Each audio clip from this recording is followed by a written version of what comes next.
वसुदेवसुतं देवं कंसचाणूरमर्दनं देवकी परमानन्दं कृष्णं वन्दे जगद्गुरुं। श्रुतिस्मृतिपुराणानाम् आलयं करुणालयं नमामि भगवत्पादं शङ्करं लोकशङ्करम्। शङ्करं शङ्कराचार्यं केशवं बादरायणं सूत्रभाष्यकृतं वन्दे भगवन्तौ पुनः पुनः। गुरुर्ब्रह्मा गुरुर्विष्णु गुरुर्देवो महेश्वरः गुरुः साक्षात् परब्रह्म तस्मै श्रीगुरवे नमः। गोपाल कृष्ण भगवान की जय। श्री सद्गुरुनाथ महाराज की जय। भगवान श्री गोपाळ कृष्णांना आपले सद्गुरू परमपूज्य डॉक्टर काका, आपल्या आचार्य परमपूज्य मंदाताई या सर्वांना सादर सविनय प्रणाम करते। इथे उपस्थित असलेल्या आचार्य द्वयांना प्रणाम करते। आपणा सर्व श्रोत्यांना अभिवादन करते आणि जीवनाभिमुख वेदांत या अभ्यास वर्गातील पुढच्या चिंतनाला अभ्यासाला आपण सुरुवात करूया। भगवद्गीतेतील अध्याय 2 सांख्ययोग यातील 16वा श्लोक आहे। नासतो विद्यते भावो नाभावो विद्यते सतः उभयोरपि दृष्टोन्त्वस्त्वनयोस्तत्वदर्शिभिः। श्लोकाचा अर्थ आहे, सत तत्वाचा कधीही अभाव होत नाही आणि असत तत्वाचा भाव असणं कधीही शक्य नाही। जे तत्वदर्शी लोक आहेत त्यांनी या दोनही तत्वांना पाहून त्यांचा अंतिम निर्णय केला आहे, असा या श्लोकाचा सरळ सरळ अर्थ आहे। मुख्यतः सत ही संकल्पना या श्लोकाच्या माध्यमातून आपल्याला समजावून सांगते। एक असा विचार मनामध्ये येणं शक्य आहे की आपल्या अभ्यास वर्गाची मध्यवर्ती कल्पना साधन चतुष्टय ही आहे। इतर सर्व सत्र शम दम श्रद्धा अशा विषयांवर ठेवली असताना हे एकच सत्र सत तत्वविषयक का ठेवलं, अशी एक शंका मनामध्ये येऊ शकते। मुख्य भूमिका त्याच्या मागे अशी आहे की आपण प्रास्ताविकामध्ये बघितलं होतं, हा नरदेह हे माझं मूळ स्वरूप नाही, सच्चित आनंद हे माझं मूळ स्वरूप आहे, की वेदांताचा अंतिम सिद्धांत आहे। ते मी जाणून घेतल्यावरती जी स्थिती प्राप्त होते त्याला जीवन मुक्तावस्था म्हणतात, त्यालाच मोक्ष स्थिती म्हणतात। हे जाणून घेतल्यावर जो मोक्ष प्राप्त होतो त्याच्यामुळे मनुष्याच्या जीवनातल्या सगळ्या दुःख, संघर्ष, वेदना, भय, चिंता या सर्व विकारांची समूळ निवृत्ती होते, मोक्षाची प्राप्ती होते। त्यानंतर तो कधीही विचलित होत नाही, असं वेदांत शास्त्राचं आपल्याला प्रबोधन आहे, सांगणं आहे। महामोक्ष, कायमस्वरूपी आनंद आपल्याला हवा असेल, कायमस्वरूपी निर्भयता हवी असेल, तर त्याच्यासाठी मी सद्रूप, चिद्रूप आणि आनंदरूप परमात्मा आहे हे जाणून घेणं आवश्यक आहे। आणि हे जाणून घेण्याच्यासाठी साधन चतुष्टय संपन्न होणं आवश्यक आहे। साधन चतुष्टय संपन्न आपण झालो तरी ज्या तत्वाचा आपल्याला अनुभव घ्यायचा असेल त्याची देखील आपल्याला स्पष्ट कल्पना हवी। या हेतूने हे एक सत्र फक्त सत तत्व म्हणजे नेमकं काय हे समजावून घेण्यासाठी आपण ठेवलेलं आहे। हे मूळ आहे, हा गाभा आहे वेदांत शास्त्राचा।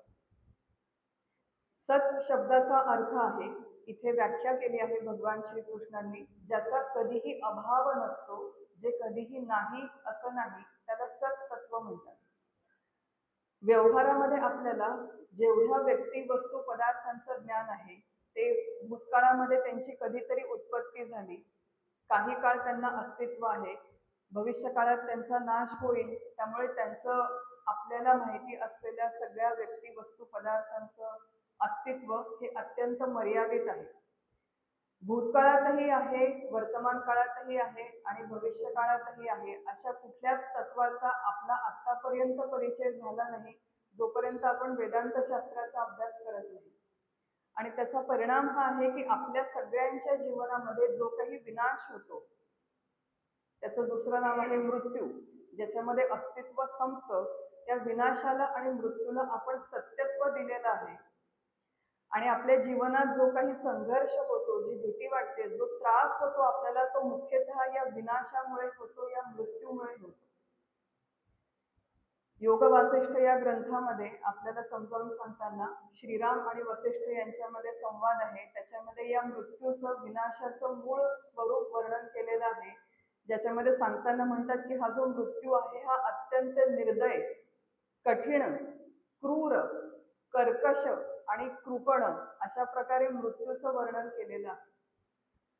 निर्दय आणि क्रूर का म्हटलेलं आहे की आपल्या समोर माणूस असतो, आपल्या समोर व्यक्ती असते. आतापर्यंत परिचयाची आमच्या गोष्ट आहे, सत्य घटना आहे.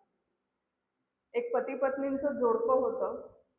छान त्यांची तब्येत होती, व्यवस्थित चांगले होते दोघही जण, आणि त्यांनी ठरवलं की आपण सुट्टीवरती जायचं. परदेशामध्ये एक 8 दिवसांचा टूर असतो, त्याच्यासाठी आपण केसरी किंवा अशा तत्सम कुठल्या तरी कंपनीतर्फे आपण टूरला जाऊ. परदेशी जायचं ठरवलं. त्याच्यासाठी आवश्यक त्या मेडिकल टेस्ट केल्या. दोघांचीही स्वास्थ्य प्रकृती उत्तम आहे. पॅकिंग केलं, सगळ्या लोकांच्या बरोबर गेले.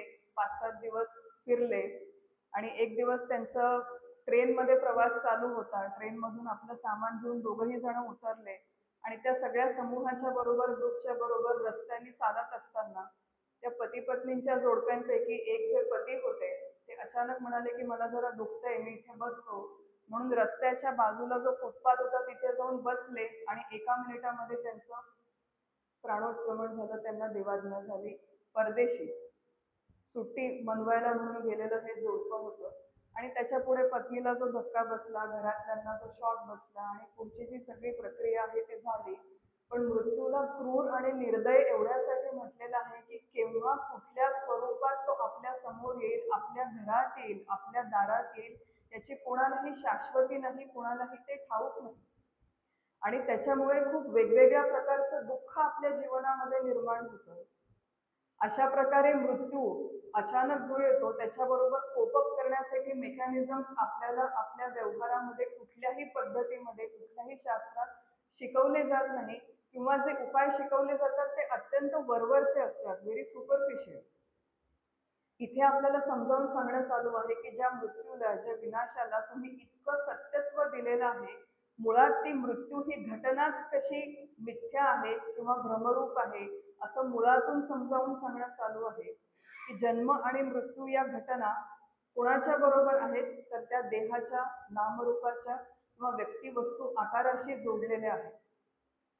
हे समजावून सांगण्यासाठी इथे या नासतो विद्यते भावो, आपण आधी मुळात सत आणि असत ही संकल्पना एकदा परत स्पष्ट करून घेऊ आणि मग याचं थोडं विस्ताराने विवेचन एकदा परत बघूया. की सत शब्दाचा अर्थ आहे पदार्थ निरपेक्ष अस्तित्व. निरपेक्ष म्हणजे जे कशावर तरी आणि कोणावर तरी अवलंबून आहे त्याला म्हणतात सापेक्ष, आणि जे कशावरतीही आणि कोणावरतीही कधीही अवलंबून नाही त्याला म्हणतात निरपेक्ष. सापेक्ष अस्तित्व म्हणजे आपल्याला माहिती असलेलं देहाचं, या टेबलचं, फोनचं, हे जे आहे हे सापेक्ष अस्तित्व आहे. जोपर्यंत वस्तू आहे तोपर्यंत त्या वस्तूचं अस्तित्व आहे. वस्तू नाहीशी झाली की आपण म्हणतो तिचं अस्तित्व संपलं. ही जी अस्तित्वाची संकल्पना आहे ही सापेक्ष संकल्पना आहे. याच्याशिवाय एक निरपेक्ष अस्तित्व आहे जे कुठल्याही व्यक्ती, वस्तू, आकाराच्या असण्यावर अथवा नसण्यावर अवलंबून नाही.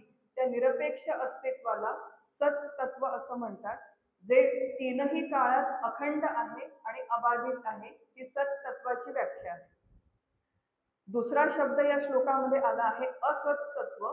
असत म्हणजे जे तीनही काळात अस्तित्वातच नाही. आता इथे बाहेर आपण विचार करूया की अनेक वेगवेगळे मोर आहेत. मोर सगळ्यांनी बघितले.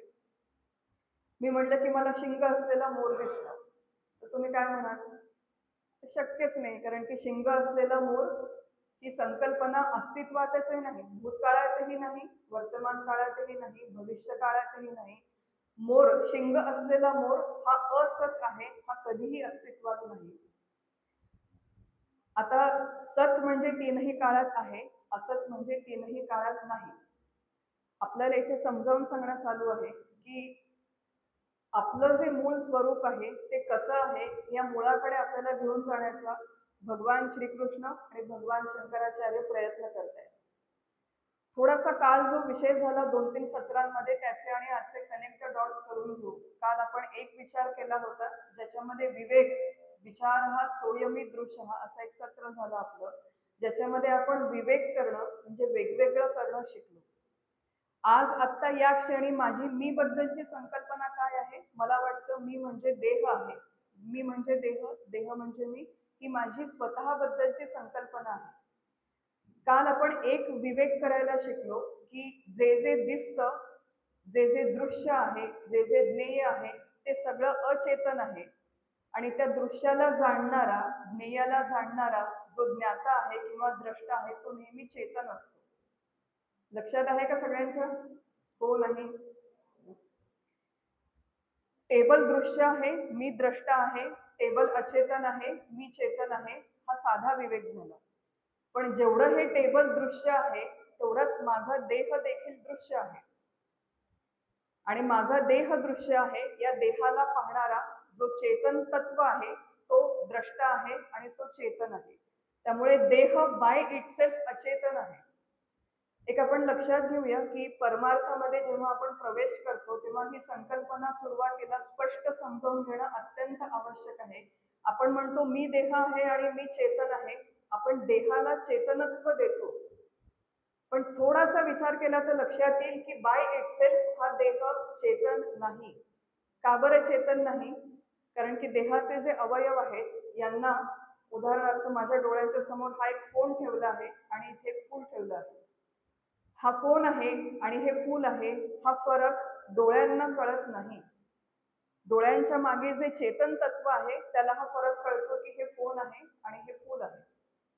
आपण आता परत आत्तापुरतं सिम्प्लिफाय करून घेऊ की देह अचेतन आहे आणि देहामध्ये राहणारं एक चेतन तत्व आहे. त्या चेतन तत्वाला परमार्थाच्या परिभाषेमध्ये सत म्हणतात किंवा परमात्मा म्हणतात. हे सत नावाचं तत्व, चेतन तत्व हे अखंड आहे. काल आपण एवढंच बघितलं की देह वेगळा आणि देहामध्ये राहणारं चेतन तत्व हे वेगळं, हे आपण विचाराने वेगळं केलं. आज आपण जाणून घेतोय की हे जे चेतन तत्व आहे, जे देहामध्ये व्यापून आहे, देहाच्या बाहेर देखील आहे, हे चेतन तत्वाचं अस्तित्व सत हे देहाच्या असण्यावर किंवा नसण्यावर अवलंबून नाही. सगळ्यांच्या लक्षात येत आहे? देहामध्ये असलेलं जे चेतन तत्व आहे ते देहाच्या बाहेर देखील आहे.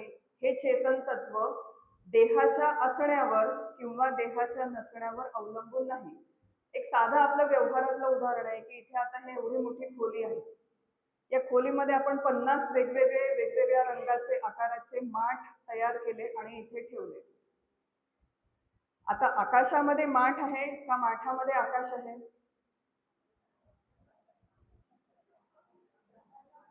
आकाशामध्ये माठ आहे का माठामध्ये आकाश आहे?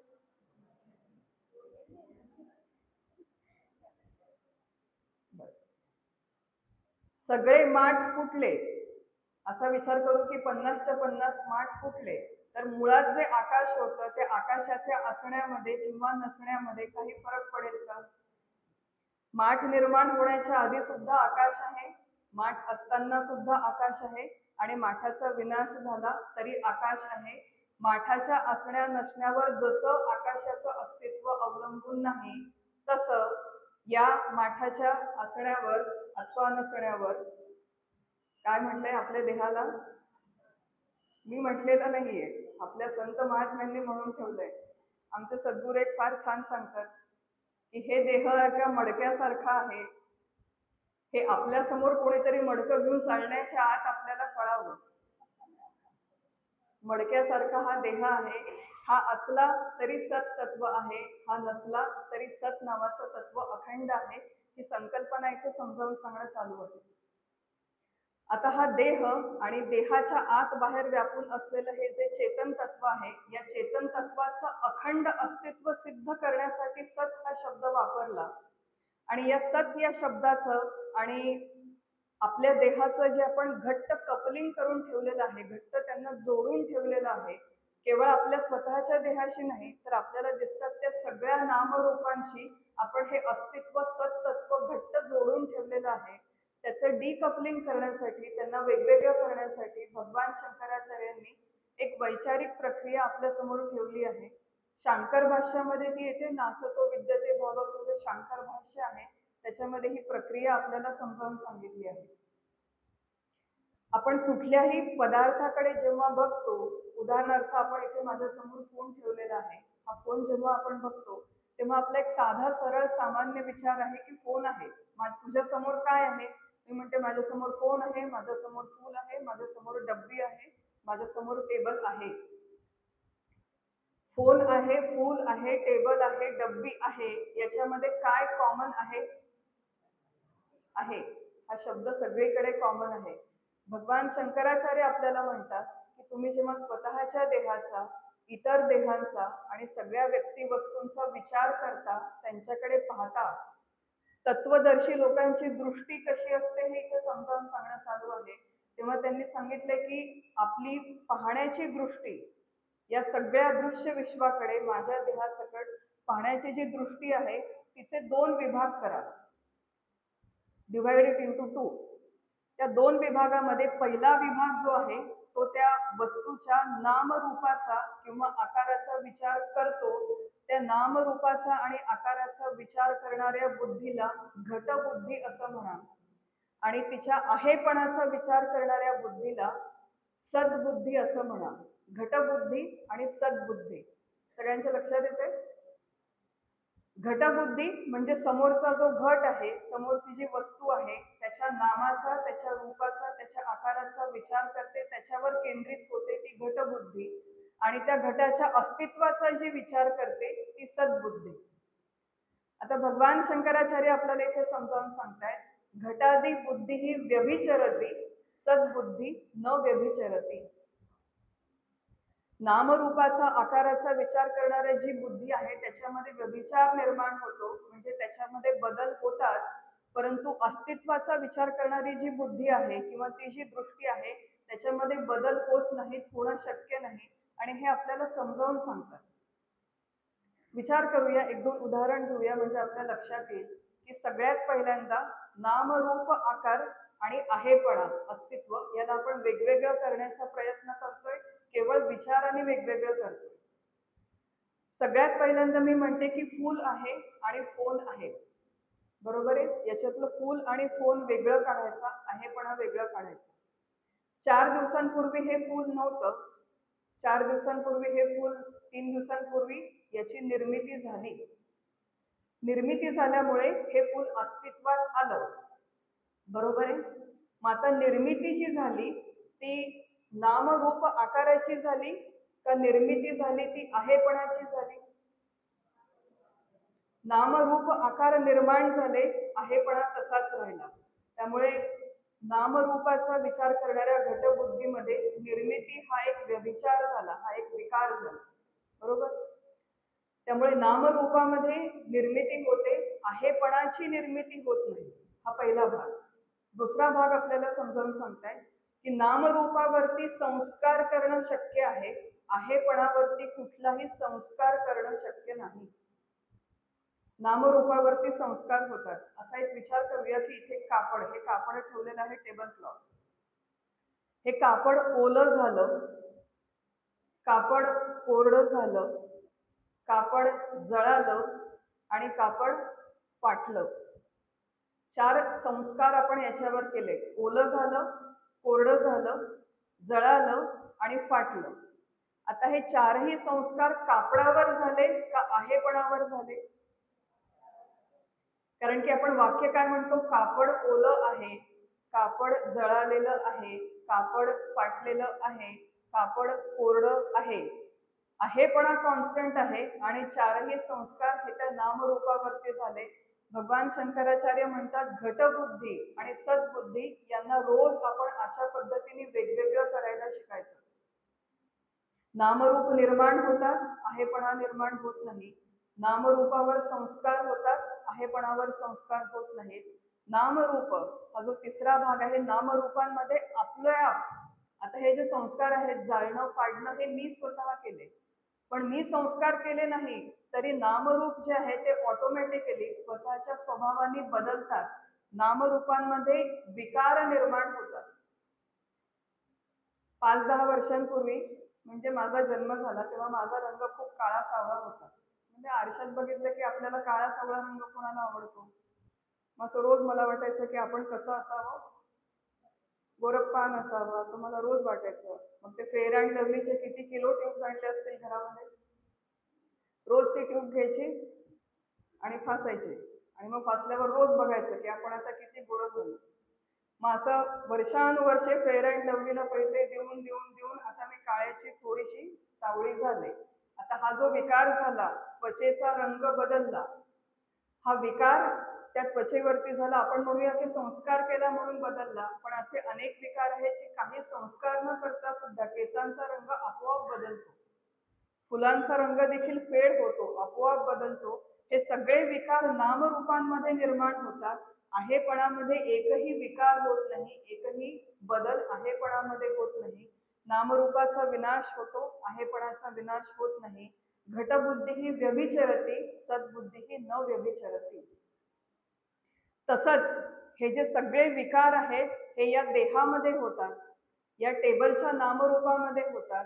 मग हे टेबलचं नामरूप, फोनचं नामरूप, या देहाचं नामरूप आकार, कितीही अशी नामरूप आकार व्यक्ती वस्तू निर्माण झाल्या तरी चेतन तत्व आहे. आणि हे नामरूप आकार व्यक्ती वस्तू पदार्थ सगळेच्या सगळे विनाश पावले तरी चेतन तत्व आहे नावाचं तत्व अखंड आहे.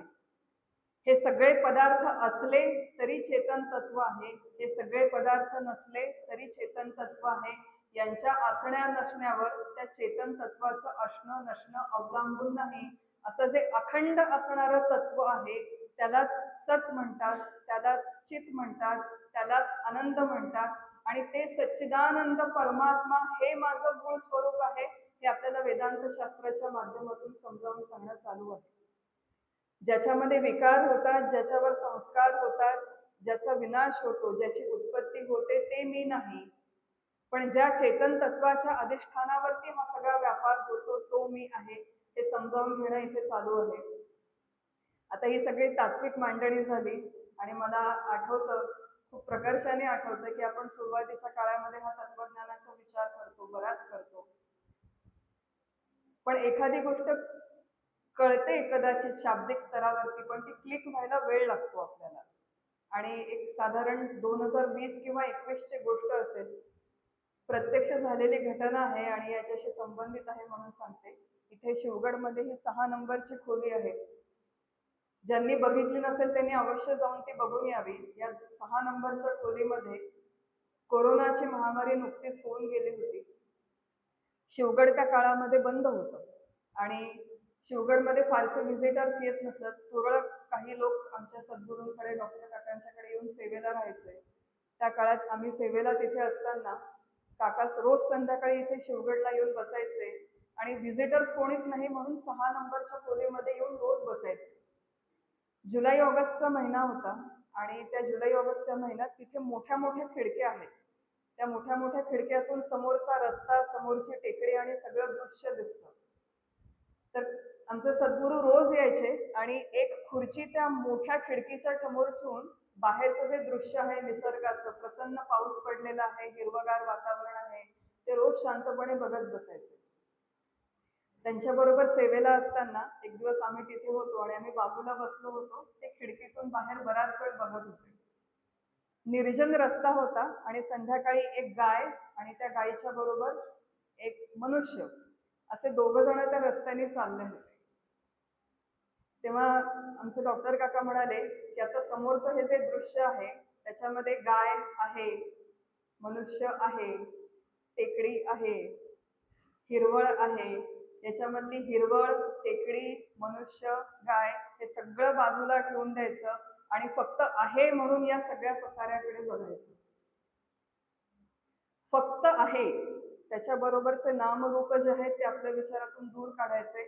आणि त्या दिवशी त्यांनी हे जे वाक्य उच्चारलं त्या दिवशी सत्तत्व अचानक क्लिक झालं. आपण जेव्हा या सगळ्या दृश्य सृष्टीकडे बघतो तेव्हा तत्वदर्शी महात्मे कसा विचार करतात आणि आपण कसा विचार करतो. एक फार सुंदर ह्याच्यामध्ये की झाड, माणूस, व्यक्ती, वस्तू, घटना, परिस्थिती, काळा, गोरा, लठ्ठ हे सगळं फक्त आहे आणि केवळ आहे या दृष्टीने जर आपण या संपूर्ण विश्वाकडे बघायला शिकलो तर जो क्रियाप्रतिक्रियांचा खेळ होतो, जे नामरूपांच्या बरोबर हा माझा माहेरची आहे आणि सासरची, कोण असतं माहेरचं आणि सासरचं? आमचं सगळं जीवन कुठे अडकलेलं आहे बघा. आणि आपले संत महात्मे आपल्याला कुठे घेऊन जातात आणि कुठे घेऊन जाण्याचा प्रयत्न करतात. माझा मुलगा आहे आणि तिचा मुलगा आहे, त्यातला माझा आणि मुलगा हे दोन्ही शक्य आहे का? ही एक विचार करण्याची या श्लोकाच्यासाठी पद्धत आहे, ही एक साधना पद्धत आहे. या सत तत्वाचा अजून एका वेगळ्या पद्धतीने विचार करता येतो. अद्वैत मकरंद नावाचा एक ग्रंथ आहे, त्याच्यामध्ये समजावून सांगितलं आहे की अस्तित्व हा या सत तत्वाचा मूळ स्वभाव आहे. अस्तित्व हा सत तत्वाचा गुण नाही, हे समजावून सांगणं चालू आहे. थोडं समजावून घेऊया. त्यांनी लक्ष्मीधर कवी नावाचे एक आहेत, त्यांनी उपमा दिली आहे, त्यांनी दृष्टांत दिला आहे समजावून सांगण्यासाठी. स्वरूपमेव मे सत्वम न तु धर्मो नभस्त्ववत्. आकाश आणि आकाशाची पोकळी, पोकळी असणं हा आकाशाचा स्वभाव आहे, पोकळी असणं हा आकाशाचा गुण नाही, हे लक्ष्मीधर कवी सांगतात. हे जसं तसं अस्तित्व हा सत तत्वाचा स्वभाव आहे, अस्तित्व हा सत तत्वाचा गुण नाही. म्हणजे काय, जरा समजावून घेऊया. ओलेपणा हा पाण्याचा गुण नाही, ओलेपणा हा पाण्याचा स्वभाव आहे, तो त्याचा नैसर्गिक स्वभाव आहे. पाणी तिथे ओलेपणा, ओलेपणा तिथे पाणी. आपण आता विचार करूया की हे कापड ओलं झालं, राईट? किंवा इथे अजून एखादं पुस्तक आहे, ते पुस्तक ओलं झालं. पुस्तक ओलं झालं आणि कापड ओलं झालं, याच्यामध्ये पुस्तक आणि कापड यांचा ओलेपणा ते काही वेळासाठी पाण्याकडून उधार घेतात. पुस्तकामध्ये ओलेपणा येतो, काही काळ टिकतो आणि ओलेपणा निघून जातो. त्यामुळे ओलेपणा हा पुस्तकाचा स्वभाव नाही, ओलेपणा हा कापडाचा स्वभाव नाही. पण ज्या पाण्याचा ओलेपणा हा स्वभाव आहे, तिथून पाणी आणि पुस्तक तो ओलेपणा उधार घेतात. काही काळ तो ओलेपणा टिकतो, काही काळाने तो ओलेपणा निघून जातो. ज्याचा मूळ स्वभाव ओलेपणा आहे त्याला तो उधार घ्यावा लागत नाही, ज्याचा मूळ स्वभाव ओलेपणा नाही त्याला तो ओलेपणा उधार घ्यावा लागतो. सगळ्यांच्या फरक लक्षात येतोय? तसं ज्याचा मूळ स्वभाव अस्तित्व नाही त्याला ते अस्तित्व कुठून तरी उधार घ्यावं लागतं. हा फोन जेव्हा निर्माण झाला, त्या फोनला आपलं अस्तित्व ज्यांनी उधार दिलं त्या तत्वाला सत तत्व असं म्हणतात. जसा ओलेपणा हा पाण्याचा स्वभाव आहे, तसं अस्तित्व कायम अखंड असणं हा सत तत्वाचा स्वभाव आहे. त्या सत तत्वाकडून हा फोन निर्माण झाला म्हणजे अस्ति. काल आपण पूजनीय माधुरीताईंच्या प्रवचनामध्ये ओम भद्रम कर्णेभिः शृणुयाम देवः, त्याच्यामध्ये कुठली ओळ बघितली होती? भद्रम पश्येमाक्षभिर्यजत्राः.